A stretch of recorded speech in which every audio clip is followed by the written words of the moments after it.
വസു, ദേ തോറ്റ് തുന്നമാടി വന്നിരിക്കുന്നു നിന്റെ മോൻ. അവനെന്തെങ്കിലും തിന്നാൻ കൊടുക്ക്. എന്തെങ്കിലും പോരാ, സ്വപ്പ കനമായിട്ട് തന്നെ വേണം. എന്നാ അമ്മിക്കലത്ത് ഒഴുകിക്കോ. അതും മതിയാവൂന്ന് തോന്നുന്നില്ല. പൊരിഞ്ഞ പോരാട്ടമല്ലായിരുന്നു. എന്നിട്ടാണോ നീ തോറ്റത്? അവസാന ശ്വാസം വരെ പോരാടി തോക്കുന്ന ജയിച്ചേന് തുല്യമാണ് അമ്മേ. അരശിമുട്ട് കുടുംബ തൈപ്പറമ്പുകാരോടാണ് തോറ്റത്. ഞാൻ വിക്ടറിക്കാരോട് മത്സരിച്ച ധീരമായിട്ട് തോറ്റത്, അല്ലാതെ തൈപ്പറമ്പുകാരോടല്ല. ആഹാ, വിക്ടറിയുടെ ക്യാപ്റ്റൻ അശോകൻ എവിടത്തെയാണെന്നോ എന്റെ വിചാരം. എന്റെ ഭഗവാനെ, എന്റെ അനിയത്തി സുമതിയുടെ മുഖത്ത് ഞാൻ ഇനി എങ്ങനെ നോക്കും? സുമതി കുഞ്ഞമ്മ ഗോഷ്ടി കാണിച്ചോണ്ടിരിക്കാണോ നോക്കാണ്ടിരിക്കാൻ? അമ്മ ധൈര്യമായിട്ട് നോക്കുന്നേ.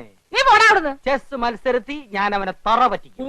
തലപ്പന്തുകളിലും ചീട്ടുകളിലും തോറ്റപ്പോഴും നീ ഇത് തന്നെ പറഞ്ഞത്. അത് പിന്നെ ഞാൻ ഒരുത്തം മാത്രം വിചാരിച്ചാ മതിയോ? കൂടെയുള്ള കോന്തന്മാരും കൂടെ വിചാരിക്കണ്ടേ? ചെസ്സിനാവുമ്പോ എന്റെ മണ്ട മാത്രം മതിയല്ലോ. എടാ മരമണ്ട, അതിലും നീ തോറ്റേച്ച് വന്നാലുണ്ടല്ലോ, നിനക്ക് ഞാൻ പച്ച വെള്ളം തരത്തില്ല. പച്ചവെള്ളം ഫ്രീ ആയിട്ട് ഹോട്ടലിൽ നിന്ന് കിട്ടും. അമ്മ വിശന്നിട്ട് കുടല് തിത്തൈ പാടുന്നു. അമ്മ വല്ലതും തിന്നെ എടുത്തു വയ്ക്കും.